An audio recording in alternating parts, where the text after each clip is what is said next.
magbibigay ako ng mga kakaibang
same siya ng Jasper.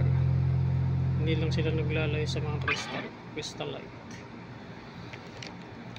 Ito po yung isang palatandaan ng mga Jasper, mga makukulay na ano ba to, nagsisame siya sa mga opals tsaka carnelian stone. Ito yung isang Jasper, makukulay. Madali lang siyang i-identify mga lods pag Jasper. Pag may nakita kayong magagandang bato na kakaibang ganda niya, Jasper yun. Pero hindi naman lahat. Iba-iba rin ang kulay tsaka itsura niya. May gaganda mga lods. Granite, 2 sapphire corundum, 3 diamond carbonado, 3 sapphire corundum, 1 quartz rock style, tsaka 4 na Jasper, tsaka 1 granite. Ano na lang mga lods, paki-like and share, samahan nyo na ng comment para sa sunod na shoutout ko kayo. Until next time, God bless.